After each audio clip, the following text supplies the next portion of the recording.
Makaropafadzwa imi Mwari Baba, makatipawo mitemo yenyu inoita kuti tive vatsvene. Makatirayirawo pamusoro pekuverengwa kweOmer. Rino riri zuva ra42 zvichireva vhiki 6 kana kuti 3 dzokuverengwa kweOmer. Tinokutendai Mwari. Tasarwa nevhiki imwe chete yekuti tipedze chirongwa chedu chekuti tive chokuverengwa kweOmer. Saka nhasi uno tapedza mavhiki 6 akakwana tichitaura pamusoro pekuzvivaka nokuvakwa kunodikanwa kuti tive neunhu unenge waIshe wedu Jesu Kristu. Nhasi ini handidi kutaura semuparidzi, ndinoda kutaura semumwewo munhu ane matambudziko ake emisi yose, akangoitawo semi, nekuti chinondipa chikonzero chekuti nditaure kungotumwa chete. Asi ndofanira kurangarira kuti ndiri munhu angofanana nevamwe vanhu vose. Naizvozvo matambudziko amunoona, nyangwe akaomesesa, nyangwe asina kuoma, nyangwe upenyu hwenyu hwakafava, ndiripo pakati penyu ipapo. Amadiwa, dzimwe nguva kunamata kwakaoma. Shoko parakauyewa naro navarungu rakanga riri kure kungotipa mhosva chete. Mune mhosva muri vatema, mune mhosva muri pachivi chavanga vaona kupi chivi chacho, chavaiziva kuti tiri kuita chivi chipi. Vakauya nemirayiro yavo vakutiudza pamusoro pekutadza kwedu. Kwavo vakanga vasingaoni, kwavo vaitya kunongedzana kuti vanotadza.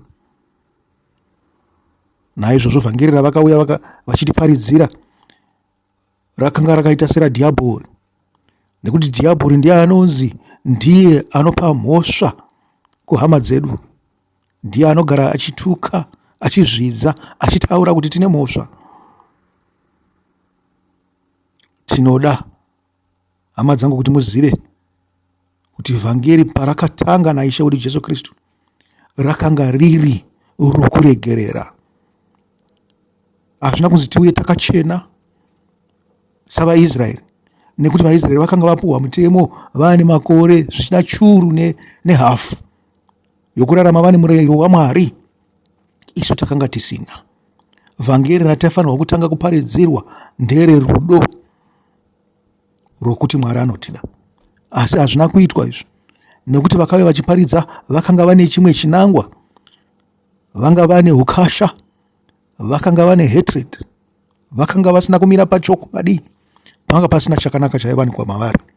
Asi tinongotenda zvakadaro, nekuti nyangwe vakauya zvavo vachitipikisa saSatani, isu takakwanisa kuwana chakanga chakakosha, riri shoko raMwari ratinoverenga muzuva ose.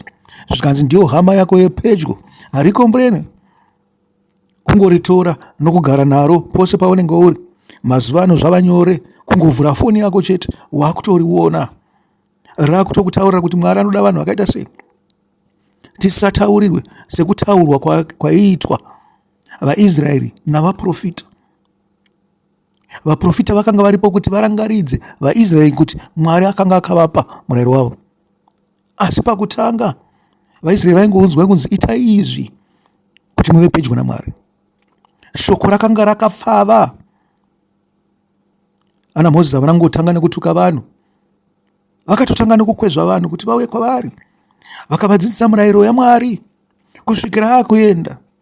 Akati zvino rwendo rwandafamba nemiri rwakurakidza kuti Mwari anoda munhu akaita sei, zvamunofanirwa kuita nokuteerera kwamunofanirwa kumuita. Hamufanirwa kumufuratira, makafanirwa kubata misi yake, makafanirwa kuyanana, makafanirwa kuda Mwari nomwoyo yenyu yose, nemweya yenyu yose, nesimba renyu rose, nepfungwa dzenyu dzose. Zvikanzi mugodawo wekwenyu sezvamunozvida imi. Amadiwa, naizvozvo kana tichida kuti vanhu vapone, tinofanirwa kuvapa rudo. Hazvina basa kuti vanotamba muchongoyo, hazvina basa kuti vanorova makuva, hazvina basa kuti vanoita zvimwe zvinhu zvipi zvinorambwa neshoko raMwari. Mwari aripo kuti arakidze nzira yazvokwadi yatinofanirwa kufamba nayo. Nekuti nyangwe dai kurova makuva kusina mimwe mweya yakaipa inodzoka yobata ipapo. Nokuti vamwe vanhu vanotitungamirira muzvinhu izvi vanenge vari varoyi. Zvino muroyi ane chii chekuita neguva remunhu? Muroyi angave nechii chekuita nemunhu waMwari? Tese isusu tiri vanhu vaMwari. Hapana kana nemumwe chete wenyu asiri munhu waMwari.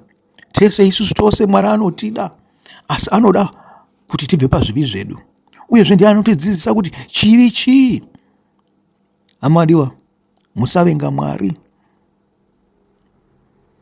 Nokuti Ishe wedu paakauya haana kutanga kutivenga nokuda kwezvivi zvedu, akatanga kutida, zvikanzi wakasvika pakutifira isu tisati tamuziva. Muri kuzvinzwa here? Shoko rakanyorwa iri pamusoro paIshe wedu Jesu Kristu tisati tamuziva, asati atidzidzisa zvaanoda. Ndataura ini nyaya yavaprofita. Ndoda kutaura pamusoro petsamba. Tsamba manyorwa dzakaitwa dzakauya dzichitipa mhosva isusu. Muri kuzvinzwa? Asi tsamba idzi dzaipa mhosva vanhu vaMwari vakanga varasha nzira dzake. Isu taifanirwa kutanga nokudzidziswa murayiro. Mwari anoda chakati, Mwari anoda chakati, Mwari anoda chakati. Kana mukadai so munenge makanganisa, tisingapuwe mhosva, tisingapuwe kunzi tiri muchivi. Ndinovimba kuti vanhu vakatanga kuparidzirwa Bhaibheri, kana vakaparidzirwa nevanhu vaitaura chokwadi, vakabva kwavakabva vachitaura chokwadi, hakuna kana nemumwe chete wavo akaenda kugehena akanga aparidzirwa chokwadi ichocho, nokuti yakanga iri meseji yerudo. Dzakanga dziri tsamba dzerudo, kuti tsamba kuvaKorinde, kuti tsamba kuvaRoma, kuti tsamba kuvaFiristia. Tingadai tinadzoka tsamba, nokuti vaIsraeri vaigara navaFiristia nguva dzose, asi hamuna kumbobvira manzwa kunzi pane tsamba yakanyorwa kuvaFiristia. Ko tsamba yakanyorwa kuvaRoma yakazouya ichibata isusu sei? Ndinoita kunge argument yandinoita iyi, munoziva zvinenge zvichitaurwa navamwe vanhu, asi kana uri muKristu unenge usina kuzvinzwisisa. Isu takapuwa zvivi zvavaRoma, zvavaKorinde, takapuwa zvivi zvavaEfeso, zvavaTesaronika. Zvose zvivi zvaaita zvakanga zviri patiri izvo. Asi idzi dzakanga dzingori nhoroondo dzokurakidza kuti Mwari anofamba sei nevanhu ava. Isu hatifanirwa kupuwa mhosva iyoyo. Tinofanirwa kutenga tapudzwa murayiro waMwari.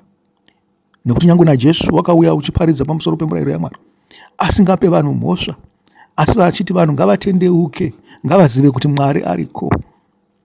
Zvino kana dai vanga vasingazivi murayiro, vaigotendeuka sei? Vaigobva pachivi chipi?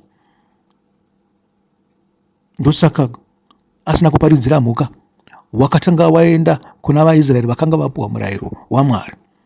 Akandai akangonanga straight achiuya kuno kuAfrika, kana kunanga achienda kumaArabhu, kana uchinanga achienda kune dzimwewo nzvimbo dzavarungu, asi wakatanga kune vanhu vakanga vapuwa izvo zvakanga zvakakosha. Zvikanzi pavakazozviramba kuti aiwa, tanga tine mirayiro yaMwari kwamakore ose aya yatakapuwa naMozisi, asi izvo hatichazvida, hatidi kutevedzera nzira iyi. Zvikanzi zvikaendeswa kuna mamwe marudzi ose kuti vagoita godo. Hama vadiwa, zuva ranhasi harizi rekukupai mhosva. Zuva ranhasi harizi rekukuakyuzai, rekutaura kuti mune chivi. Zuva ranhasi nderekuti wambenge warangarira here murayiro yaMwari. Zuva ranhasi nderekuti wambenge warangarira here Ishe wedu Jesu Kristu, kuuya kwake, kuparidza kwake nokuenda kwake.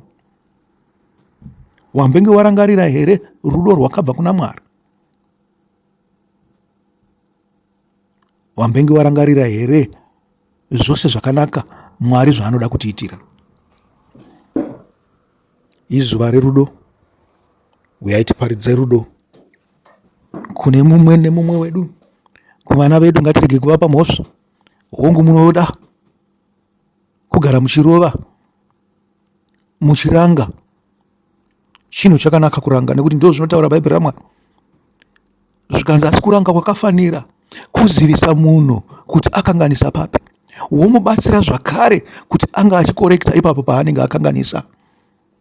Usingamupechi mhosva, nekuti ndiwe aniko unogopa mumwe munhu mhosva kuti iwe hauna mhosva here? Ndiwe waburuka kudenga here nhasi? Uri ngirozi here iwe? Hama vadiwa, handidi kukupai mhosva, asi muzvirangarire pamhuri dzenyu, paukama hwenyu, muonesane. Ndo shoko rakanaka, kuonesana, kuti patiri kukanganisirana ndepapi. Kana munhu akukanganisira, kurumidza wamutaurira. Usataure nehasha, usataure nokutuka, asi nounyoro murakidze chaakanganisa. Kana aona pawakanganisa, akumbira ruregerero, womubvunzawo kuti achagadzirisa sei. Nekuti Mwari hadi vanhu vanongonzi kumbira ruregerero chete vasingagadzirise pavanenge vatadza napo. Asi muitewo neunyoro, muitewo netsitsi, musavaomesera sezvinoita varoyi vanoti nhasi takuwana, watotikanganisira, nhasi usiku uchachiona. Hatifanirwa kuita mwoyo wakadaro. Tinofanirwa kuita rudo, nekuti idzi ihama dzedu idzi. Nyangwe zvavo vari vatadzi, isu tichiona kutadza kwavo, asi isusu ndisu takaverenga Bhaibheri ka, ndisu takaridzidza. Zvinotogova mhosva seivo vasina kuverenga? Kana vasingade kuverenga, tongosiyana navo. Asi tavaudzawo zvakanakira kuti tive neukama hwakanaka hwakasimba, tichikweverana pamwe. Zvinotaganiswa pagejo, imwe mombe iri kukwevera kuraiti, imwe iri kuda kuenda kuleft, imwe iri kuda kudzokera kumashure. Murimi angapedze kurima here? Pane chingabude here ipapo? Zvichida pachaos pane chimwe chinhu chingabude sezvavanotaura. Asi ngationesane neunyoro tichidanana. Ndikakusiyire mavhesi mashoma anotaura pamusoro perudo rwatinofanira kunge tichiratidzana. Hatizipo kuti titukane, hatizipo kuti tirovane, kuti tsamwirane, timakane nokuda kwekutadzirana. Asi tiripo kuti tibvise kutadzirana. Kutadzirana kuite kushoma, kuvengana kuite kushoma, kuroyana kuite kushoma, godo riite shoma, utsinye huite ushoma, fini dziite shoma, ruchiva ruite shoma, upombwe huite ushoma, kuurayana kuite kushoma, kukudzana ndicho chinhu chinodikanwa.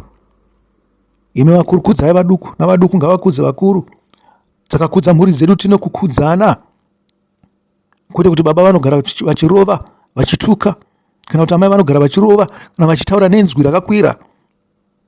Hazvina umwari, nyange uchiti uri wamwari. Munoziva zvinoita vafundisi vedu mukereke, vanenge vachipopota vari papuripiti. Chatinopopoterwa chacho misi yose hatizive. Hongu tiri vatadzi, asi semudzidzisi unenge uchifanirwa kubata vana sezai, ichivatirakidza kuti kana wakadai so wakanganisa, wotora nzirai. Takangozvionawo zviitwa nevakatitangira, ivo vakauya neshoko racho vachitiparizira, vaingotipopotera tichitaura kuti chatambotadza chiiko. Zvino kana tatadza mawire iko, mawire kuno kuzoona vatadzi, madi kungogara ikoko kuna vatsvene kwenyu uku. Uyai tidanane, idawo kwako, tsiura anenge achizvidza mumwe, tsiura anenge achipopota. Asi idai vanorayira, idai vanokuonesai zvivi zvenyu. Iko kuonesana ngakuitwe murudo, zvisiri zvekunyadzisana sekunyadziswa kwatinenge tichiitwa navaprista kana kuti vafundisi vanenge vakamira papuripiti. Tinenge tichida kutotaurwawo nerudo. Nii ndatouya ndakapfekawo sutu yangu zvakanaka, motanga kundinyadzisa nezvose zvandinoita zvakaipa. Ko madi kundionesa, madi kundivhizitira kumba, manditaurira kuti chakati unokanganisa. Murunyararo, murudo takatsiga. Kana iye Ishe Jesu Kristu paakaunzirwa chifeve chiya, haana kutanga kuchituka vamwe vese pavakanga vaenda. Akachitaurira nounyoro. Zvikanzi iwe uri muIsraeri, unoziva mirayiro yaMwari, unozvidzirei mirayiro yaMwari uchiziva kuti pana makava akatitenderedza akadai? Chienda unochengetedza mirayiro yaMwari, usatadze zvakare. Haana kumutuka, uri zibenzi remunhu, haana kudaro. Wakaita neunyoro. Nyangwe bofu riya rakaponeswa, rakaitwa kunzi rione, rakangounzwa kunzi usazotadzezve. Nyangwe uya wakanga wakagara pedyo netsime, tsime rainzwaniko, Bethesda, paakarapwa akangonzi usatadzezve. haana kutanga kumituka kunzi madzibaba enyu anga ari makava evanhu. Ndosaka wakanga uri bofu so. Muri kuzvinzwa? Vakaenda Ishe Jesu vakatirakidza unyoro, vakatanga varapa, vakazotaurira munhu kuti usazotadze zvakare. Chikuru kurapwa mwoyo yavanhu, kurapa mweya yavanhu, kurapa pfungwa dzavanhu. Ndinoziva imi makatarisa vakuru venyu vanokutongai sekunge zvinonzi ndivo ana Mwari vakagadzira nyika, vasingazive kuti nyika yakafirwa navanhu vavasingazive. Vanoda kuzvisa kana Mwari haabate nyika yake nokudaro. Ivo ndivanana vanoti imi hamufanira kuita zvakati. Ndivo anananiko vanoti aiwa imi munofanirwa kupurwa. Tinofanira kugara tichiyanana, tive nemweya wounyoro nyangwe pazvinhu zvenyika izvo, tive nemweya wokubatana sevanhu venyika imwe chete, tive nekunzwisisana nekuchengetedza mirayiro yatinenge tabvumirana kuti ndizvo zviripo, pasina chikiribidi, pasina kuvandirana, pasina kuda kutsikana pahuro. Mwari ngaabatsire nyika yedu, abvise vakaipa vose. Mashoko andangaida kutaura anobva pana Romans 12:10. Zvikanzi muzvipire murudo. Unozvipira sei murudo? Ndiko kudawo kwakoka, uchikudza mumwe, uchimuremekedza. Kumuremekedza ndokuva neunyoro paunomuaprocha parelationship yenyu, mukuwadzana kwenyu. Musawadzane pazvinhu zvekugara muchingotukana zvinokufadzai izvezvo. Mupesera makunongedzerana chigunwe, makutukana pamusoro pezvinhu zvinokufadzai. Fange zvatinoita kubhora zve, taakusekana, taakutukana, taakunyombana, isi taenda kunoona bhora.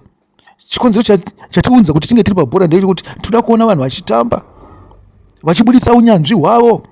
Ko tinozopesera tatukana sei? Mareferi here ari kukonzera kuti titukane, kana kuti tiri kubva tine mweya yedu kwatabvawo, mweya isakarurama.